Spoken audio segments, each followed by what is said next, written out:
দেশৰ গোলকীয় অৰ্থনীতিৰ বাটকটীয়া ডক্টৰ মনমোহন সিং তেখেতৰ কথা যিমানেই কম সিমানেই কম হয় কিন্তু দেশক আজি যি ভাৰত বিশ্বৰ 5th লাৰ্জেষ্ট ইকনমি হৈ আছে তাৰ অন্তৰালত কিন্তু এই ডক্টৰ মনমোহন সিং যিজনৰ কালি 92 বছৰ বয়সত তেখেতে শেষ নিশ্বাস ত্যাগ কৰিলে আৰু কিন্তু তেখেতৰ কথা এইখিনি সময়ত ইমানেই প্ৰাসংগিক যে 1991 চন এই চনটো প্ৰত্যেকজন ভাৰতীয় মনত ৰাখিবলগীয়া এটা চন কাৰণ এইখিনি সময়ত ভাৰত আটাইতকৈ ডাঙৰ অৰ্থনৈতিক সংকটৰ গৰাহত পৰিছিল ভাৰত এক প্ৰকাৰ দেউলিয়া হৈ গৈছিল আৰু ভাৰতৰ হাতত একো ব্যৱস্থা নাছিল ভাৰতে কি কৰিব কোনো ৰাজনৈতিক নেতাসকলৰ হাতত বা কোনো চৰকাৰৰ হাতত একো উত্তৰ নাছিল কেনেকৈ এই পৰিস্থিতিৰ পৰা ভাৰত উদ্ধাৰ হ'ব ভাৰতৰ হাতত 2091 চনত মাত্ৰ 3 সপ্তাহৰ বাবে বিদেশৰ পৰা সামগ্ৰী ৰপ্তানি কৰিবৰ বাবে ধন আছিল মাত্ৰ 3 সপ্তাহ ভাবক মাত্ৰ 3 সপ্তাহৰ বাবে ধন আছিল আৰু সেইখিনি ধন পৰ্যাপ্ত পৰিমাণ নাছিল মানে ইমানে বেয়া অৱস্থা আছিল যে কিছুদিন পূৰ্বে শ্ৰীলংকা যেটো অৱস্থা হৈছিল হাহাকাৰ কৰিছিল মানুহে খাবৰ বাবে এটা নাইকলৰ দাম 200 টকা হৈছিল ঠিক তেনেদৰে ভাৰতৰ সেই 1991 চনত সেই অৱস্থা হৈছিল আৰু সেইখিনি সময়ত ভাৰতক উদ্ধাৰ কৰিবলৈ সংকটমোচক ৰূপে আহিছিল ডক্টৰ মনমোহন সিং যিজনৰ কথা এজন দেশ পিছলৈ দেশৰ প্ৰধানমন্ত্ৰী হ'ল কিন্তু প্ৰধানমন্ত্ৰী হিচাপে থকাতকৈ বিত্তমন্ত্ৰী হিচাপে তেখেতে দেশৰ বাবে যিখিনি অৱদান কৰি থৈ গ'ল সেইখিনি মনত ৰাখিব লাগিব কিন্তু 1991 চনলৈ যোৱাৰ আগতে আমি যদি কিছু জানো যে 1991 চনত ভাৰতৰ অৱস্থাটো কিয় তেনেকুৱা হ'ল হেতু যদি কম কাৰণ দেশ স্বাধীন হোৱাৰ পিছৰে পৰা 1947 চনত যেতিয়া দেশ স্বাধীন হ'ল তেতিয়া ভাৰতবাসী বা ভাৰতৰ যিসকল পলিটিচিয়ান আছিল তেওঁলোকৰ মাইণ্ডত এটা বস্তু সোমাই আছিল মূৰত যে ভাৰতে ইষ্ট ইণ্ডিয়া কোম্পানীৰ এটা শাসনৰ পৰা এটা কোম্পানীৰ শাসনৰ পৰা নিজকে 200 বছৰৰ পিছত তেওঁলোকে উদ্ধাৰ কৰিছিল আৰু তাৰ পিছত লাহে লাহে তেওঁলোকে প্ৰত্যেকটো খোজ দিওঁতে কিন্তু চাইচিন্তি খোজ দিছিল যাতে কোনো কাৰণত পুনৰ বাহিৰৰ কোম্পানী আগ্ৰাসন ভাৰতত আহিব নোৱাৰে সেই কাৰণে সকলোবোৰ ভাৰতীয় যিবোৰ উদ্যোগ আছিল বা অন্য ধৰণৰ যিবোৰ ডাঙৰ ডাঙৰ সেক্টৰ আছিল সেইবোৰ কিন্তু চৰকাৰী পক্ষৰ হাতত থাকিব ধৰিলে চৰকাৰে সেইবোৰ বস্তু এৰি দিয়া নাছিল প্ৰাইভেট কোম্পানীক দিয়া নাছিল বা বাহিৰৰ বিনিয়োগকাৰীক ভাৰতলৈ আহিবলৈ দিয়া নাছিল সকলো চৰকাৰী আছিল যেনেকৈ মাইনিং হৈ গ'ল ষ্টিল হৈ গ'ল টেলিকম হৈ গ'ল এনেকুৱা যিবোৰ সেক্টৰ আছিল সেইবোৰ কিন্তু সকলো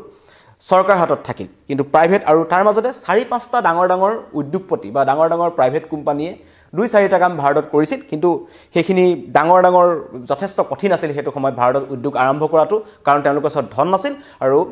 অন্য যিবোৰ চৰকাৰে তেওঁলোকৰ কিছু গুৰুত্ব প্ৰদান কৰা নাছিল চৰকাৰী হাততে তেওঁলোকে ৰাখিব বিচাৰিছিল আৰু প্ৰথম কাৰণটো ইতিমধ্যে কৈছো যথেষ্ট পৰিমাণৰ ধন লাগিছিল হিমান পৰিমাণৰ ধন ভাৰতৰ যিবোৰ কোম্পানী আছিল তেওঁলোকৰ হাতত নাছিল আৰু দ্বিতীয়তে সেই সময়খিনি যিখিনি যদি 50ৰ পিছত বা কম বা 60ৰ পৰা 70 যিখিনি দশকৰ কথা কওঁ সেইখিনি লাইসেন্স ৰাজ বুলি কোৱা হয় লাইসেন্সৰ কাৰণে যিকোনো ভাৰতীয় কোম্পানীয়ে চৰকাৰৰ ওচৰত ডিপেন্ডেবল হ'ব লগা আছিল আৰু চৰকাৰে তেওঁলোকক হঠাৎ লাইসেন্স নিদিছিল আৰু লাইসেন্স দুৱাটো এটা ডাঙৰ প্ৰত্যাহ্বান আছিল বহু ধন বহু অৰ্ডাৰৰ প্ৰয়োজন আছিল আৰু তাত বহু কেলেংকাৰী সংগত হৈছিল বুলি একাংশ অভিযোগ কৰে বৰ্তমান সময়ত যাৰ বাবে লাইসেন্স ৰাজ বুলি কোৱা হয় সেইখিনি সময় কাৰণ কোনো প্ৰাইভেট কোম্পানী আহি পেলাই মুকলিকৈ ভাৰতত তেওঁলোকে কিন্তু বিজনেছ কৰিব পৰা নাছিল আৰু দ্বিতীয়তে চৰকাৰেও এটো কথা গুৰুত্ব ৰাখিছিল যে যিমান পাৰে তেওঁলোকৰ হাতত বস্তুখিনি ৰাখিব লাগে প্ৰাইভেট কোম্পানীক বেছি ডাঙৰ কাম দিয়া নহব যাৰ ফলত এনেকুৱা ধৰণৰ ভাৰত চৰকাৰৰ স্থিতিৰ বাবে 70ৰ দশকৰ 1970ৰ শেষৰ ফাললৈ কোকা-কোলা বা IBM আদিৰ দৰে কোম্পানী ভাৰতলৈ গুচি গৈছিল ভাৰতত তেওঁলোকে তলা মাৰি দিছিল কোনো কাৰণত তেওঁলোকে ভাৰতত বিজনেছ কৰিব নোৱাৰে আৰু এনেকুৱা ধৰণৰ উদ্যোগীকৰণৰ যি লেহেমীয়া গতিৰ বাবে ভাৰতৰ অৰ্থনৈতিক দিশটো লাহে লাহে 1970ৰ পৰা অধিক বেয়া হ'বলৈ ধৰিলে আৰু এটা ভাৰতৰ অৰ্থনৈতিক মন্দাৱস্থাৰ দিশলৈ গুচি গ'ল আৰু এই সংকটটো আৰু এই অৰ্থনৈতিক সংকটটো যি 60-70ৰ পৰা আৰম্ভ হৈছিল 1985 চনত কিন্তু অধিক ভয়ংকৰ হৈ পৰিল আৰু তেতিয়া কিন্তু কাৰণ হেতু সময়ত ভাৰতৰ যে আটাইতকৈ ডাঙৰ সাপোৰ্টাৰ আছিল ভাৰতৰ কাখত আছিল ৰাছিয়া ভাগ হৈ যায় যাক আমি USSR বুলি জানিছিল আগতে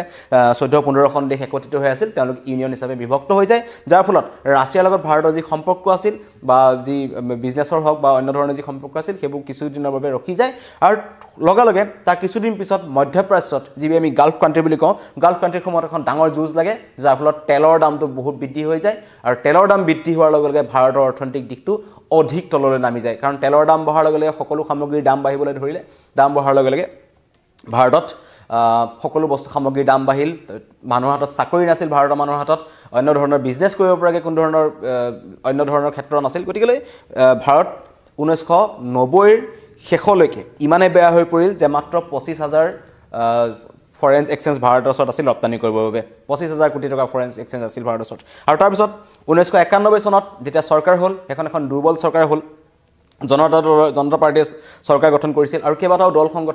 দলে তেওঁলোকক ছাপোৰ্ট কৰিছিল কিন্তু অস্থিৰতাৰ মাজত গৈ আছিল আৰু তাতে দেশৰ আছিল এনেকুৱা এটা মন্দাৱস্থা চলি আছিল আৰু সেইখন চৰকাৰে 1991 চনৰ ফেব্ৰুৱাৰী মাহত নিজৰ বাজেটখনো দাখিল কৰিবলৈ সক্ষম নহ'ল কাৰণ ইমানেই বেয়া আছিল ভাৰতৰ অৰ্থনৈতিক অৱস্থা তেওঁলোকে বাজেট দাখিল কৰিব নোৱাৰিলে আৰু এটা যেতিয়া বাজেট দাখিল কৰিব নোৱাৰিলে ফৰেন যি এক্সচেঞ্জ কমিটি আছে বা ৰেটিং আছে এজেন্সিয়ে ভাৰতৰ ৰেটিংটো অৰ্থনৈতিক দিশটো যথেষ্ট কমাই দিয়ে আৰু যাৰ ফলত ভাৰতে লোন পোৱা বন্ধ হৈ যায় কাৰণ বিশ্ব বেংকে হওক বা অন্য ধৰণৰ যি মনিটাৰী ফাণ্ডিং থাকে তেওঁলোকে যদি ভাৰতে যেতিয়া তেওঁলোকৰ ওচৰত লোন বিচাৰি গৈছিল যিটো এটা পাকিস্তানৰ অৱস্থা যি পাকিস্তান গ'লে সকলোৱে বন্ধ কৰি দিয়ে ঠিক তেনেদৰে ভাৰতৰ অৱস্থা সেইটো সময়ত তেনেকুৱা হৈছিল যে কোনো কাৰণত যেহেতু আপোনালোকে বাজেট দাখিল কৰিব পৰা নাই আপোনালোকে ক'ৰ পৰা কোনখন চৰকাৰৰ ফালৰ পৰা আপোনালোকে লোন বিচাৰি আহিছে এনেকুৱা ধৰণৰ প্ৰশ্ন আহিছিল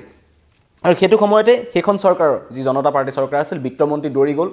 IMFৰ ওচৰলৈ যিটো আমি ইণ্টাৰনেশ্যনেল মনিটাৰী ফাণ্ড বুলি কওঁ তেওঁলোকৰ ওচৰত গ'ল আৰু সেইখিনি সময়তে যেতিয়া তেওঁ মনিটাৰী ফাণ্ডৰ ওচৰত গৈছে ঠিক সেইখিনি সময়তে কিন্তু এই জনতা পাৰ্টিৰ পৰা ৰাজীৱ গান্ধীৰ নেতৃত্বত কংগ্ৰেছ চৰকাৰে তেওঁলোকৰ ছাপোৰ্টটো ওলোটাই লয় ফলত দেশত চৰকাৰ ভাঙি যায় আৰু IMFে প্ৰশ্ন কৰে বিত্তমন্ত্ৰীক যে আপোনালোকে ভাৰতৰ কোনখন চৰকাৰৰ ৰিপ্ৰেজেণ্টেটিভ হৈ আপুনি আহিছে ভাৰততো এতিয়া আপোনালোকৰ চৰকাৰ নাই গতিকে এনেকুৱা এটা পৰিস্থিতি হ'ল যি সময়ত দেশত অৰ্থনৈতিক দিশটোত গুৰুত্ব দিব লাগিছিল চৰকাৰ ভাঙি যোৱাৰ পিছত ভাৰতে কিন্তু নিৰ্বাচনৰ ওপৰত গুৰুত্ব দিব লগা হ'ল আৰু নিৰ্বাচনৰ প্ৰচাৰ চলি থকাৰ মাজতে হঠাৎ ৰাজীৱ গান্ধীৰ মৃত্যু হ'ল আৰু অৰ্থনৈতিক সংকটৰ লগতে সেইটো সময়ত ভাৰতত ৰাজনৈতিক সংকট আহি পৰে আৰু সকলো সংকটৰ পিছত কংগ্ৰেছ সমৰ্থিত চৰকাৰ হয় প্ৰধানমন্ত্ৰী হৈ যায় PV নৰসিংহ ৰাও আৰু তেওঁ প্ৰধানমন্ত্ৰী হোৱাৰ প্ৰথম দিনাখন কোনো ধৰণৰ উদযাপন কৰা নাছিল কাৰণ দেশৰ ইমানেই বেয়া অৱস্থা তেওঁ কেবিনেট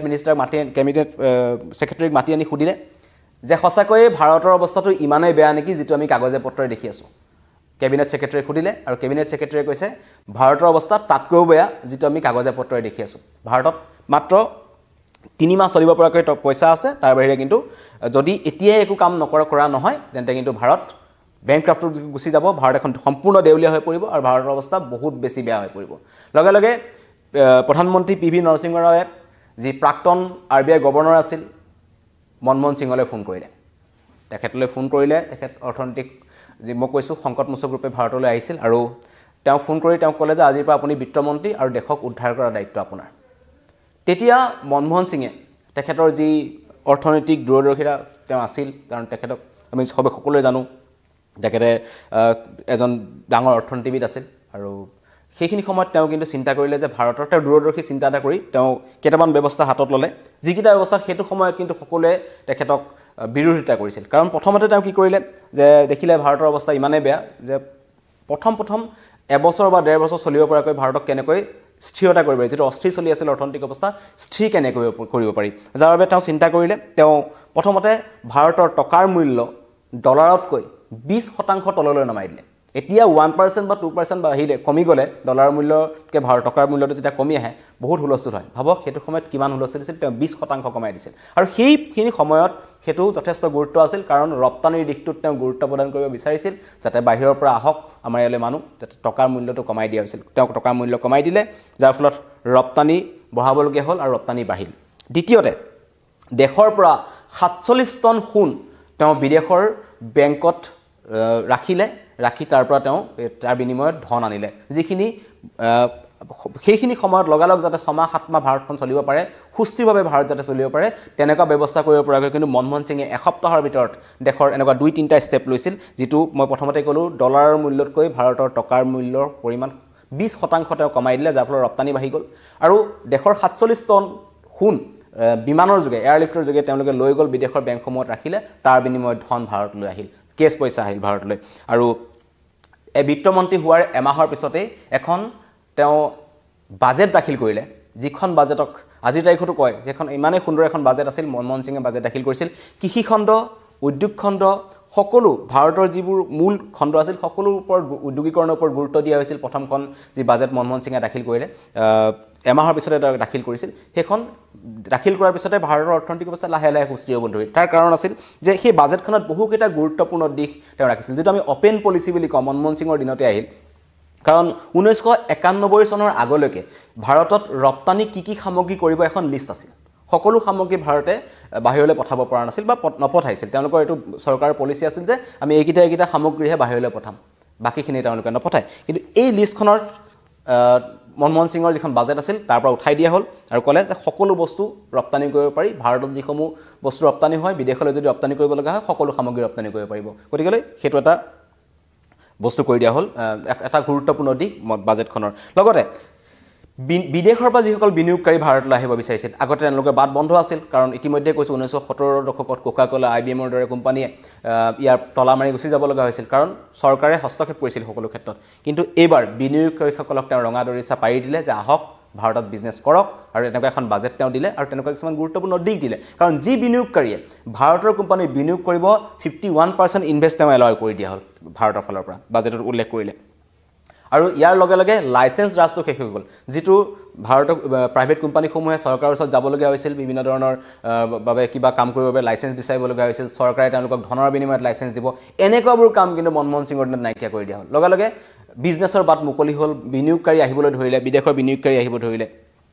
লাহে লাহে প্ৰাইভেট সেক্টৰসমূহ সৰু সৰু কোম্পানীসমূহে কিন্তু গঢ় লৈ উঠিব ধৰিল আৰু এটা আৰম্ভণি হ'ল ভাৰতৰ অৰ্থনৈতিক দিশটোত আৰু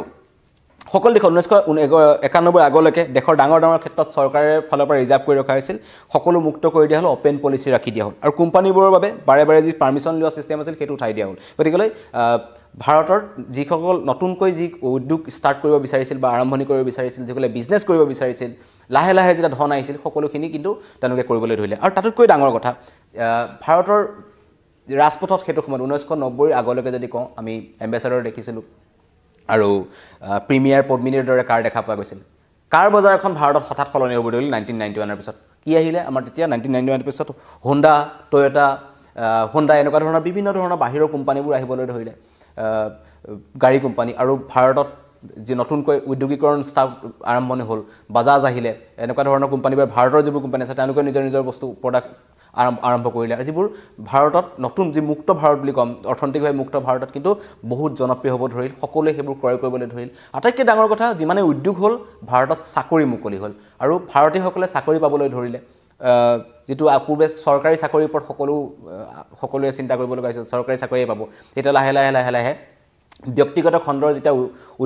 আৰম্ভণি হ'ল ব্যক্তিগত খণ্ড যেতিয়া শক্তিশালী হ'বলৈ ধৰিলে ব্যক্তিগত খণ্ডত কিন্তু ভাৰতীয়সকলে চাকৰি পাবলৈ ধৰিলে আৰু লাহে লাহে ভাৰতৰ অৰ্থনৈতিক দিশটো আগবাঢ়ি গ'ল আৰু ইয়াৰ মূলতেই মনমোহন সিং তেওঁ যি চিন্তাধাৰা কৰিছিল যদি যেনেদৰে গাড়ীৰ কথা ক'লোঁ ঠিক বাইকৰ কথা তেনেকৈ কম RX 100 হওক বা বিভিন্ন ধৰণৰ কোম্পানীসমূহ আহিবলৈ ধৰিলে বাজাজ আহিলে তাৰপিছত টিভি সেক্টৰটোত আগতে আমি দেখিছিলোঁ কেৱল BPL আৰু অনিডা আছিল কিন্তু লাহে লাহে স্যামসাং সোনি এনেকুৱা ধৰণৰ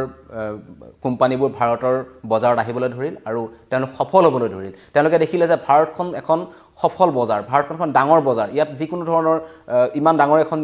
ইমান যথেষ্ট সংখ্যক জনবহুল এখন দেশ ইয়াত মাৰ্কেট আছে ইয়াত এখন সুন্দৰ বজাৰ আছে কাৰণ বিদেশৰ যিবোৰ কোম্পানী আছিল কেৱল তেওঁলোক ইউৰোপ আমেৰিকা এনেকুৱাবোৰ সেক্টৰত থাকি তেওঁলোক একঘেয়ামী হৈ পৰিছিল কিন্তু ভাৰতৰ দৰে এখন মুক্ত বজাৰ তেওঁলোকে বিচাৰিছিল যেটো কিন্তু মনমোহন সিঙৰ নেতৃত্বত তেওঁলোকে পালে আৰু লাহে লাহে ভাৰতলৈ সোনি স্যামসাং এনেকুৱা ধৰণৰ কোম্পানীবোৰ আহিব ধৰিল শীতল পনীয়াৰ আমি এডভাৰটাইজ দেখিব ধৰিলোঁ যেটো ক্ৰিকেটৰ উত্থান আছিল হেতু সময়ত ক্ৰিকেটৰ যেতিয়া সকলোতে এটা একেলগে ফালৰ পৰা কোকা-কোলা পেপচি এনেকুৱা ধৰণৰ এডবোৰ আহিবলৈ ধৰিলে সকলো ক্ষেত্ৰতে কিন্তু সলনি হ'বলৈ ধৰিলে আৰু লাহে লাহে বিমান হওক কাপোৰ হওক সকলো দেশতে বিদেশৰ ইনভেষ্ট ভাৰতলৈ আহিবলৈ ধৰিলে আৰু লাহে লাহে 1991 চনৰ যি সংকট আছিল এই সংকটৰ পৰা ভাৰত মুক্ত হ'বলৈ ধৰিল আৰু ভাৰতৰ দেশৰ অৰ্থনীতি উন্নত হ'ল আৰু মনমোহন সিঙৰ এই গোলকীয় অৰ্থনীতিৰ যি চিন্তা তাৰ ফসল আজি ভাৰত দেশৰ বিশ্বৰ পঞ্চমখন ডাঙৰ এখন অৰ্থনৈতিক দেশ আৰু ভাবক 91 পৰা যি সংকট আছিল মাত্ৰ 3 সপ্তাহ চলিব পৰাকৈ যি হাতত ধন আছিল ভাৰতৰ ৰপ্তানি কৰিব পৰা বা অন্য ধৰণৰ সামগ্ৰীৰ বাবে কিন্তু এসপ্তাহত মনমোহন সিঙে সলনি কৰি পেলাইছিল তেখেতৰ সেই গোলকীয় যি অৰ্থনীতিৰ চিন্তা আছিল তেওঁ যি অপেন পলিচি আনিছিল তেওঁ যিখন বাজেট আনিলে সেই বাজেটখনে যিখন চৰকাৰে এবছৰ আগলৈকে কিন্তু অন্য এখন চৰকাৰে বাজেট দাখিল কৰিবলৈ সক্ষম নাছিল কিন্তু একেবাৰে একেটাৰ দৰে বিদগ্ধ অৰ্থনীতিবিদৰ চিন্তাৰ বাবে কেৱল এনেকুৱা ধৰণৰ বাট মুকলি হৈছিল ভাৰতৰ বাবে আৰু ভাৰত সৌভাগ্যৱান যে একেটাৰ দৰে এজন সুসন্তান বা ভাৰতত আছিল যি ভাৰতক এই সংকটৰ পৰা উদ্ধাৰ কৰিলে আৰু গোটেই বিশ্বই দেখিলে যে ভাৰত এখন কিমান ডাঙৰ বজাৰ আৰু আটাইতকৈ ডাঙৰ কথা মনমোহন সিঙৰ যিটো পলিচি মনমোহন সিঙে যিটো অৰ্থনৈতিক সংস্কাৰ আনিছিল বা চিন্তা কৰিছিল তেখেতে সেই সংস্কাৰ কিন্তু বৰ্তমানলৈকে চৰকাৰসকলে তেওঁৰ এই অপিন পলিচিটোক ৰেসপেক্ট কৰি আহিছে তেখেতৰ এই গোলকীয় অৰ্থনীতিৰ চিন্তাক ৰেসপেক্ট কৰি আহিছে কাৰণ ভাৰতত সেই পলিচিটো এতিয়ালৈকে সলনি হোৱা নাই ভাৰতলৈ এতিয়াও বাহিৰৰ পৰা কোম্পানী আহিব পাৰে ভাৰতত বিজনেছ কৰিব পাৰে সেই চিন্তাটো কিন্তু 1991 চনত মনমোহন সিঙে কৰিছিল আৰু সকলো সলনি হ'ব পাৰে বিৰোধীয়ে যিমানে যি নকক তেখেতক প্ৰধানমন্ত্ৰী থকা সময়ত তেখেতক এক্সিডেন্টেল প্ৰাইম মিনিষ্টাৰ হিচাপে কোৱা হৈছিল বা যি কোৱা নহওক কিন্তু তেখেতৰ যি অৰ্থনৈতিক সংস্কাৰে তেওঁ যি এটা নতুন দিশ ভাৰতৰ কাৰণে ৰাখি থৈ গ'ল সেইটো কিন্তু সকলোৱে তেওঁক মনত ৰাখিব 92 বছৰ বয়সত তেখেতৰ কালি মৃত্যু হ'ল আৰু দেখে এজন সুসন্তান হেৰুৱালে কিন্তু তেখেতে দেখুৱাই যোৱা বাটেৰে ভাৰত আজি অৰ্থনৈতিক দিশত দুপে উন্নতি কৰিছে ভাৰত পঞ্চম শক্তিশালী স্থানত আছে আমাৰ অৰ্থনৈতিক দিশৰ হিচাপত হয়তো খুব সোনকালে ভাৰত তৃতীয় চতুৰ্থ দ্বিতীয় প্ৰথম অৰ্থনৈতিক দেশ হ'ব কিন্তু সকলোৱে সেইখিনি সময় মনত ৰাখিব যে 1991 চনত কি হৈছিল আৰু 1991 চনত দেশক উদ্ধাৰ কৰিবৰ কাৰণে কোন ওলাই আহিছিল সেইজনে হৈছে ডক্টৰ মনমোহন সিং ধন্যবাদ